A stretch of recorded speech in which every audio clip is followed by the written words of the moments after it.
ನ್ಯೂಸ್ಗೆ ಸ್ವಾಗತ.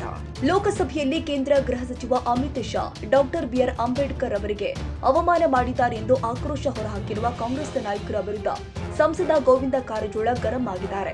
ಚಿತ್ರದುರ್ಗ ಬಿಜೆಪಿ ಕಚೇರಿಯಲ್ಲಿ ಪತ್ರಿಕಾಗೋಷ್ಠಿ ಉದ್ದೇಶಿಸಿ ಮಾತನಾಡಿದರು. ಅಂಬೇಡ್ಕರ್ ಅವರಿಗೆ ಅನ್ಯಾಯ ಮಾಡಿದ್ದು ಕಾಂಗ್ರೆಸ್. ಪಂಡಿತ್ ಜವಾಹರ್ಲಾಲ್ ನೆಹರು 2 ಬಾರಿ ಅಂಬೇಡ್ಕರ್ ಅನ್ನ ಚುನಾವಣೆಯಲ್ಲಿ ಸೋಲಿಸಿದ್ರು. ಅಂಬೇಡ್ಕರ್ ಶವ ಸಂಸ್ಕಾರ ಮಾಡಲು 3 ಅಡಿ 6 ಅಡಿ ಜಾಗ ಕೊಡ್ಲಿಲ್ಲ. ಅಂಬೇಡ್ಕರ್ ಅವರ ಶವ ಸಾಗಿಸಲು 5,000 ರೂಪಾಯಿ ವಿಮಾನ ಚಾರ್ಜ್ ಕೂಡ ಕೊಡ್ಲಿಲ್ಲ. ಆದ್ರೆ ಕಾಂಗ್ರೆಸ್ ನಾಯಕರ ಸಮಾಧಿಗಳು ಮಾತ್ರ 100 ಎಕರೆ ಜಾಗದಲ್ಲಿ ಮಾಡಿದ್ರು. ಅದೇನು ಕಾಂಗ್ರೆಸ್ಸಿಗರ ಆಸ್ತಿಯೇ? ಹಾಗಾಗಿ ಕಾಂಗ್ರೆಸ್ಸಿಗರು ಇತಿಹಾಸದ ಉದ್ದಕ್ಕೂ ಅಂಬೇಡ್ಕರ್ಗೆ ಅವಮಾನ ಮಾಡಿ ಈಗ ಅಂಬೇಡ್ಕರ್ ಜಪ ಮಾಡ್ತಿರಲ್ಲ, ನಾಚಿಕೆ ಆಗಲ್ವಾ ಎನ್ನುವ ಅರ್ಥದಲ್ಲಿ ಕಾಂಗ್ರೆಸ್ ಮುಖಕ್ಕೆ ಹೊಡೆದಂತೆ ಅಮಿತ್ ಶಾ ವ್ಯಂಗ್ಯವಾಡಿದ್ದಾರೆ. ಇದು ಕಾಂಗ್ರೆಸ್ ನಾಯಕರಿಗೆ ವ್ಯಂಗ್ಯವಾಡಿದ್ದೇ ಹೊರತು ಅಂಬೇಡ್ಕರ್ ಅವರಿಗೆ ಅಲ್ಲ ಅಂತ ಕಾಂಗ್ರೆಸ್ ನಾಯಕರ ವಿರುದ್ಧ ಗುಡುಗಿದ್ದಾರೆ. ಡಾಕ್ಟರ್ ಬಾಬಾ ಸಾಹೇಬ್ ಅಂಬೇಡ್ಕರ್ಗೆ 2 ಬಾರಿ ಸೋಲಿಸಿ ಅವಮಾನ ಮಾಡಿದ್ರಿ.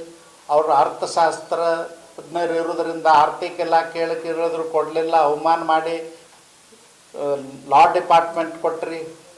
ಅವರು ಸತ್ತ ಮೇಲೆ ಇಲ್ಲಿ ಸಮಾಧಿ ಮಾಡಲಿಕ್ಕೂ ಕೂಡ ಜಾಗ ಕೊಡಲಿಲ್ಲ, ಅವಮಾನ ಮಾಡಿದ್ರಿ. ಅವ್ರ ಬಾಡಿ ಮುಂಬೈಗೆ ಒಯ್ಬೇಕಾದ್ರೆ ವಿಮಾನ ಕೂಡ ನೀವು ಗೌರ್ಮೆಂಟದ್ದು ಕೊಡಲಿಲ್ಲ. ಬಾಡಿಗೆ ವಿಮಾನ ಅವತ್ತಿನ ಕಾಲದಲ್ಲಿ 5,000 ರೂಪಾಯಿ ಬಾಡಿಗೆ ವ್ಯವಸ್ಥೆ ಮಾಡಿಕೊಂಡು ತೊಗೊಂಡು ಹೋಗುವಂಥ ಪರಿಸ್ಥಿತಿ ಬಂತು. ಅವ್ರಿಗೆ ಮುಂಬೈನಲ್ಲೂ ಕೂಡ ಒಂದು ಯೋಗ್ಯವಾದಂಥ ಸ್ಮಾರಕ ಮಾಡ್ತಕ್ಕಂಥ ಸ್ಥಳ ಕೊಡಲಿಲ್ಲ. ಗಟರ್ ಬಾಜು ಜಾಗ ಕೊಟ್ರಿ. ಆ ಗಟರ್ನ ನೀರಿನಲ್ಲೇ ನಿಂತು ಜನ ಅವ್ರನ್ನ ಶವ ಸಂಸ್ಕಾರ ಮಾಡ್ತಕ್ಕಂಥ ಕೆಲಸ ಮಾಡಿದರು.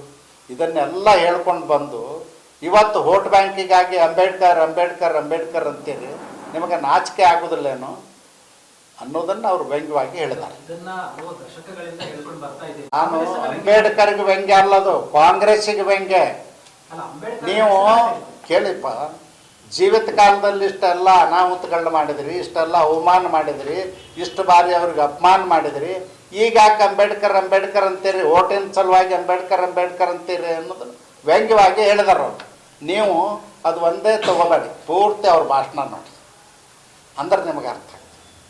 ಅವ್ರು ಹೇಳ್ಕೊಂಡು ಬಂದಾರ, ಎಲ್ಲ ಹೇಳ್ಕೊಂಡು ಬಂದು ಕೊನೆಗೆ ಅವ್ರಿಗೆ ನಿಮಗೆ ಮುಕ್ತಿ ಸಿಗಬೇಕಾಗಿತ್ತಂದ್ರೆ ಇಷ್ಟು ಬಾರಿ ನೀವು ದೇವ್ರನ್ನಾದರೂ ಸ್ಮರಿಸಿದ್ರೆ ನಿಮ್ಮನ್ನು ದೇವ್ರು ಕ್ಷಮಾ ಮಾಡ್ತಿದ್ನೇನೋ ಅನ್ನೋ ರೀತಿಯಲ್ಲಿ ಮಾತಿದ್ದಾರೆ, ವ್ಯಂಗ್ಯವಾಗಿ ಮಾತಾಡಿದ್ದಾರೆ. ಈಗ ನಾವು ಎಷ್ಟೋ ಸಾರಿ ಒಂದೊಂದು ಸಾರಿ ಯಾವ್ದಾರ ವಿಷಯ ಬಂದಾಗ ವ್ಯಂಗ್ಯವಾಗಿ ಮಾತಾಡ್ತಿರ್ತೀವಲ್ಲ, ಆ ರೀತಿ ಮಾತಾಡ್ತಾರೆ. ಅದನ್ನು ಕಾಂಗ್ರೆಸ್ನವರು ಡಾಕ್ಟರ್ ಬಾಬಾ ಸಾಹೇಬ್ ಅಂಬೇಡ್ಕರ್ ಓದಿದಂಥ ಹುಟ್ಟಿದಂಥ ಮನೆ ಒಂದು ಸ್ಮಾರಕ ಮಾಡ್ಬೋದಾಗಿತ್ತ, ಅವ್ರು ಬೆಳೆದಂಥ ಮನೆ ಒಂದು ಸ್ಮಾರಕ ಮಾಡ್ಬೋದಾಗಿತ್ತ. ಲಂಡನ್ನಲ್ಲಿ ಅವ್ರು ಇದ್ದಂಥ ಮನೆ ಇವತ್ತು ಮೋದಿಯವ್ರ ಸರ್ಕಾರ ಖರೀದಿ ಮಾಡಿ ಇಲ್ಲಿಂದ ಹೊರದೇಶಕ್ಕೆ ಓದ್ಲಿಕ್ಕೆ ಹೋಗ್ತಕ್ಕಂಥ ಮಕ್ಕಳಿಗೆ ಅಲ್ಲಿ ಇರಲಿಕ್ಕೆ ವ್ಯವಸ್ಥೆ ಮಾಡಿದರು, ಅದನ್ನು ಮಾಡ್ಬೋದಾಗಿತ್ತು. ಅವರು ಸಮಾಧಿ ಸ್ಥಳ ಮುಂಬೈನಲ್ಲಿ ಅದನ್ನು ಅಭಿವೃದ್ಧಿ ಪಡಿಸ್ಬೋದಾಗಿತ್ತು, ಯಾಕೆ ಮಾಡಲಿಲ್ಲ? ನಂದು ಒಂದೇ ಪ್ರಶ್ನೆ, ಎಲ್ಲರಿಗೂ ಕೊಟ್ಟಿದ್ದೀರಲ್ಲಿ ದೆಹಲಿಯಲ್ಲಿ, ಯಾಕೆ ಬಾಬಾ ಸಾಹೇಬ್ರಿಗೆ ಕೊಡೋಕ್ಕಾಗಲಿಲ್ಲ? ಇದಕ್ಕಿಂತಲೂ ಅವಮಾನ ಇನ್ನೇನು ಬೇಕು? ಇದಕ್ಕಿಂತಲೂ ಅವಮಾನ ಅದನ್ನು ಸತ್ತ ಮೇಲೆ ಅಕಸ್ಮಾತ್ ಯಾವ್ರೊಬ್ಬ ಊರಾಗ ಮನುಷ್ಯ ಸತ್ತಿದ್ದ ಅಂದ್ರೆ ಅವ್ನ ಭೂಮಿ ಸೀಮಿ ಇರಲಿಲ್ಲ ಅಂದ್ರೆ, ಆ ಊರಾಗ ಸ್ಮಶಾನ ಜಾಗ ಇರಲಿಲ್ಲ ಅಂದ್ರೆ ಯಾರು ನಿಮ್ಮಂಥವ್ರೊಬ್ಬರು ನಮ್ಮ ಹೊಲದಾಗ ಒಂದು ದಂಡಿಗೆ ಎಲ್ಲರ ಮಾಡಿಬಿಡ್ರಪ್ಪ ಅಂತ ಹೇಳ್ತೀರಿ. ಕನ್ನಡಿಗರ ಮೆಚ್ಚಿನ ನಿಮ್ಮ AJ 24/7 ನ್ಯೂಸ್ ಕನ್ನಡ ವಾಹಿನಿ ಇದೀಗ ಟಿವಿಯಲ್ಲಿ ಲಭ್ಯ. ವೇಳೆ ನೋಟಿಸ್ ಕೊಟ್ಟಿದ್ರೆ ವಾಪಸ್ ತಗೋತೀವಿ. ಇವತ್ತು ವಕ್ಫ್ ಪ್ರಾಪರ್ಟಿ ಅಂತೇಳಿ ಬರ್ತದೆ ಅಂತ ಹೇಳಿದ್ರೆ ರೈತರ ಬೀದಿಗೆ ಬಂದು ಏನ್ ಮಾಡ್ಬೇಕಾಗತ್ತೆ? ಯಾರು ವೋಟ್ ಹಾಕಲಿಲ್ಲ ಅಂದ್ರೆ ಗ್ಯಾರಂಟಿನೆಲ್ಲ ಸ್ಟಾಪ್ ಮಾಡ್ಬಿಡ್ತೀವಿ.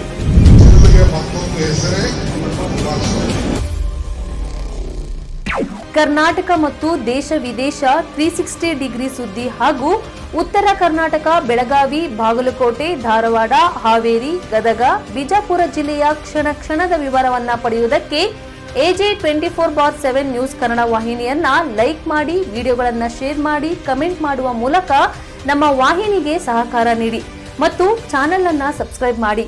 ಧನ್ಯವಾದಗಳು.